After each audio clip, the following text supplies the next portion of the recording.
The Cumans. The Eurasian steppe gave rise to innumerable tribes of warlike nomads, who would leave their mark through their interactions with their neighbors. The Cumans were no exception. They partook in the politics of several influential early medieval kingdoms, including the Kingdom of Hungary, the Kievan Rus, the Second Bulgarian Empire, the Byzantine and Mongol empires, as well as many others. This video explores the fierce and mysterious world of the Cumans. Who were they? Where did they come from? What was their culture like? What religious beliefs did they hold? Who were the Cumans? The Cumans were a nomadic Turkic confederation of tribes. The Cumans are known by many names, one of the more common ones being the Cuman-Kipchaks. It is unknown for certain whether the Kipchaks were conquered by the Cumans or if they merged over time through voluntary interactions. Either way, the Cumans were never able to fully unite under centralized leadership and remained a loose confederation of tribes. They held dominion over a large area from the borders of Hungary on the eastern fringes of the Danube to modern-day Kazakhstan on the borders of China. They were, in fact, the dominant military power in this area up until the early 1200s, when the Mongols made their way westward. Their lifestyle, culture, religion, and military tactics were all typical of nomadic civilizations on the Eurasian steppe since time immemorial. Their main economic activities included husbandry, animal herding, hunting, and warfare. As all warlike horse lords had done in the past, they derived some portion of their wealth from extortion as well as the capturing and trading of slaves. Name origins. The origins of the name for these people, the Cumans, is shrouded in mystery, just like the origins of the people themselves. There are, however, some clues in the linguistics of their neighbors and in the Turkic language. Within the family of Turkic languages, Kun, Tun, and Cuman means sallow, cream-colored, and pale yellow, respectively. The Eastern Slavic name for the Cuman-Kipchaks is Polovsti, which means pale, yellow, or blonde. Indeed, many Cumans, especially the nobility, were known to be blonde and blue-eyed. The study of mitochondrial DNA, genes from the maternal lineage, of several Cuman burials shows them to have an overwhelming number of Western Eurasian markers. This could easily be addressed by the fact that women of conquered and raided areas in Eastern Europe were known to be carried off by the Cumans and made to marry into the marauders' families. Where did the Cumans come from? The Cumans, like nearly all nomadic horse lords, originated on the great grasslands of Eurasia. Migrations from this area usually occurred in a western or southern direction. Political upheaval, turmoil, and pressure from the Far East drove many nomads from the harsh eastern steppes to more favorable climatic and political conditions in the southwest. Proto-Mongolian tribes, known as the Khitan, overthrew the Tang dynasty and founded the Liao dynasty. Unlike the Tang, Lao made a concerted effort to make their presence known and felt on the steppe to the west. This caused several waves of migrations, like a domino effect, pushing groups of people into each other as they were pressed ever westwards. The Liao were eventually toppled by the Jin dynasty, which prompted several Khitan factions led by Yalu Dashi to establish the Kara Khitai in the area of modern-day Kazakhstan. Orkhon inscriptions. The Orkhon inscriptions are a set of memorial installations erected in the early 700s AD in the area of the Orkhon Valley in Mongolia. The monuments were erected by another Turkic group known as the Gökturks and are written in the Old Turkic alphabet. The writing on these stone monuments is the oldest surviving example of a Turkic language. This monument is where the Cuman-Kipchaks are first mentioned as members of the Gökturk Khaganate. After the collapse of the Gökturk rule in the east, the Cumans are known to have moved further west. Here they became prominent members of another confederacy known as the Cuman-Kipchak Confederation. This area, which today encompasses the nation of Kazakhstan, would remain their base of operations until the Mongol invasions of the early 1200s. What did the Cumans look like? Being a loose confederation of tribes stretching over thousands of miles, the Cumans may have possessed great genetic variation. As the tribes moved westward over many centuries, their genetic makeup was surely intermingled with the populations they encountered. Political marriages between noble houses of Europe and the Cuman elite were well known and documented. Many sources, as well as the origins of their name, all indicate that many Cumans were perhaps blonde-haired and blue-eyed. Fortunately for us, new technology and means of research are available through genetic sequencing. A series of genetic sequencing was conducted on material recovered from Cuman burials in Hungary. The mitochondrial DNA reveals a mixture of genes from both Western Europe as well as Asian markers. There is another clue that could perhaps give us a glimpse of what a Cuman, particularly a Cuman-Kipchak warrior, could have looked like. This clue comes to us from their armor, specifically their war masks. The Cuman, especially warrior elite, were known to manufacture and wear iron masks, shaped and formed in the likeness of a human face. Cuman military strategy. The Cumans, like all other nomadic steppe armies, were mainly light cavalry archers. They would later adopt heavy cavalry, but for the most part, they fought with light armor. Speed, maneuverability, and long-ranged weaponry were their strength. Their main weapon was the Asiatic composite bow, which they used to wear down their opponents from a distance. Common arms and armor attributed to the Cumans includes the Asiatic recurve bow, the saber, small and heavy spears, relatively small circular or teardrop-shaped shields, maces, daggers, and javelins, short-sleeved mail shirts, as well as lamellar, iron or leather, as well as round or conical helmets. A Byzantine government official and historian by the name of Nikatis Konates describes the Battle of Beroia. They, the Cumans, fought in their habitual manner, learned from their fathers. They would attack, shoot their arrows, and begin to fight with spears. Before long, they would turn their attack into flight and induce their enemy to pursue them. Then they would show their faces instead of their backs, like birds cutting through the air, and would fight face to face with their assailants and struggle even more bravely. This they would do several times, and when they gained the upper hand over the Romans, Byzantines, they would stop turning back again. Then they would draw their swords, release an appalling roar, and fall upon the Romans quicker than thought. They would seize and massacre those who fought bravely and those who behaved cowardly alike. The Cumans, like other steppe armies, were known to travel great distances with exceptional speed. They had special feeding sacks attached to the headgear of the horse, allowing it to conveniently feed whenever it needed. This allowed the Cumans to travel continuously for days on end, usually surprising their victims before conducting abrupt and savage raids. The Cumans were known to keep several, sometimes 10 or more horses, which they would alternate.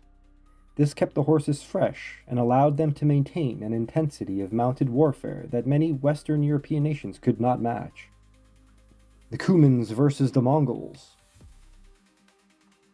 Mongol armies crossed the Caucasus in 1220 in hot pursuit of Muhammad II, the Shah of the Khwarezmid Empire.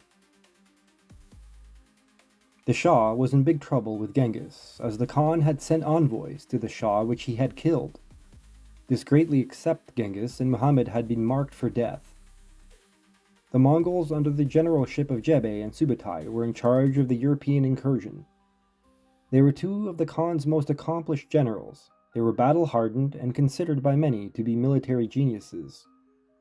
Many Eastern European states put up a fierce resistance, but all eventually succumbed to the Mongols. The Cumans, seeing what was coming, sought the aid of several Rus princes, but were generally ignored. When the Mongols finally did appear on the borders of the Russian principalities, the mood changed, and an alliance was forged between the Cumans and the Rus. The new allies decided to move east, to destroy any Mongol forces they came into contact with. After several days of march, a Mongol envoy tried to persuade the Cumans and their allies not to fight, but the messages were ignored. The Cuman and Rus forces then began to pursue a small contingent of Mongols further east. Little did they know that this contingent was leading them into an ambush. The Cumans dispersed. The Cuman and Rus forces were defeated. However, the Cumans did manage to escape. A few years later, a decisive blow was dealt with Greater Cumania in 1238 to 39. After this time, a great migration of Cuman-Kipchak people occurred. Some people remained and were absorbed by the Mongols. Large numbers of Cumans were also absorbed into the Kingdom of Hungary, Byzantine and Bulgarian empires. Cumans were also sold as slaves and became Mamluks in Egypt. Some even became high-ranking officials and even sultans. The Mamluks would go on to fight and defeat Mongol armies in the future. The Cumans in Hungary. It was King Bela IV of Hungary who gave refuge to the Cumans fleeing the wreckage of their homes in the east. It is safe to assume that Bela expected the Mongols to come knocking on his door in the near future, as well as was looking for experienced allies that could help fight them.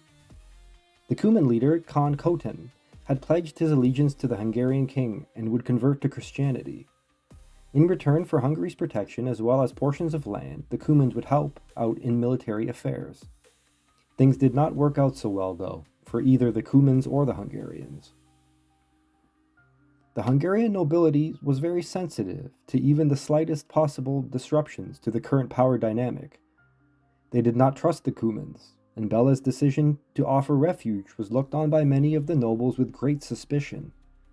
Bela needed a strong and unified Hungary with the full support of the nobles in order to give him the best chances of repelling the approaching Mongols. In a move to pacify the nobility, the Hungarian king had Khoten, the Cuman leader, placed under house arrest. Unfortunately, this only further aroused suspicion from the nobles, as well as alienated and angered the Cumans. Devastation in Hungary. Defenses along the Carpathian mountain passes were attacked and leveled by the advancing Mongols in 1240. The situation looked dire for Hungary. The nobility had Khoten killed in 1241, which caused the Cumans to go rampaging through Hungary toward the Balkans and the Second Bulgarian Empire. With the departure of the Cumans, one of the very few groups with the experience and willingness to fight the Mongols, Hungary was extremely vulnerable. The Mongols devastated many regions. King Bela pleaded with the Cumans to return and settle in the Great Plains region of Hungary in exchange for military service. Some did return to settle and establish themselves in the Plains region. Two relatively autonomous regions developed from these settlements, known as Greater Cumania, Nagy-Kunság, and Little Cumania, Kis-Kunság. Cuman integration into Hungary. Over the years, many rights and privileges were granted to the Cuman subjects of Hungary. Cuman influence was strong in these regions, and in Hungary as a whole during the 13th century AD. In 1270, a powerful Cuman chieftain's daughter, through political marriage, became Queen of Hungary. Her son, Ladislaus IV of Hungary, Kun László, would become the future king of Hungary from 1272 to 1290. He was known as Ladislaus the Cuman, and was keen on adopting his ancestral culture and dress. He lived and associated mostly with his Cuman entourage and concubines. Cuman mask.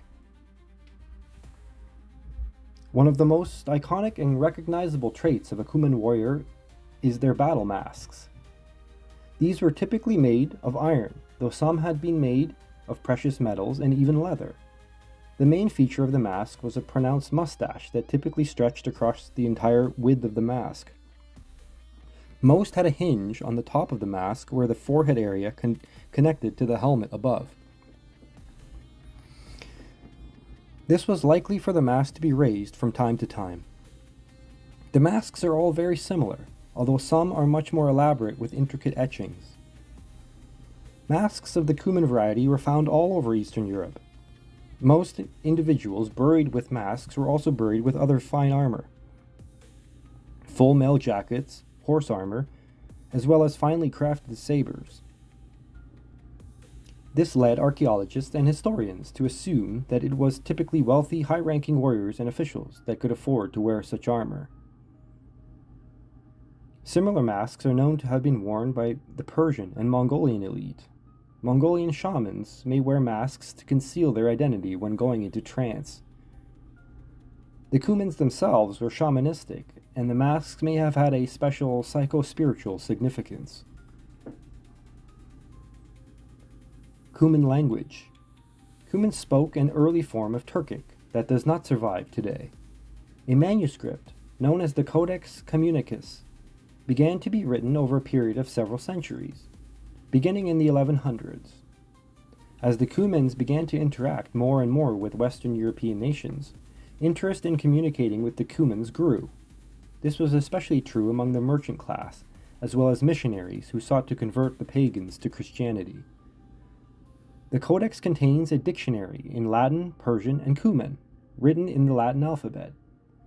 The work also contains a German Cuman dictionary, notes on Cuman grammar, as well as Cumanic poems. The work survives to this day and is currently housed in the Library of St. Mark in Venice. Cuman religion. Like all steppe dwellers, Cuman religious practice revolved around the shaman. Shamanism, as well as animism, the worship of and belief in spirits residing in all aspects of nature, was practiced among the various tribes of the steppe lands for millennia. The totem animal of the Cumans was the wolf and dog. They swore oaths and sacrificed dogs by cutting them in half. The oath makers would have to suffer death if their oaths were not fulfilled. The Cumans also erected stone statues of their notable ancestors. Most face east and are usually depicted holding a cup. They wear full battle gear, mail shirts, and helmets. What happened to the Cumans? The Cumans, though strong militarily, with extremely skilled individual warriors, never unified as one nation under a strong leader. Over time, they had dispersed over a very wide area and were gradually assimilated into the various factions they interacted with. Some had absorbed into Hungary and the Balkans. Others had been absorbed by the Mongols and remained on the steppe as the Golden Horde. Some even became Mamluks, gaining power and influence in Egypt and other areas of the Middle East. The Cumans were a fascinating, mysterious, and awesome people. Thanks for watching.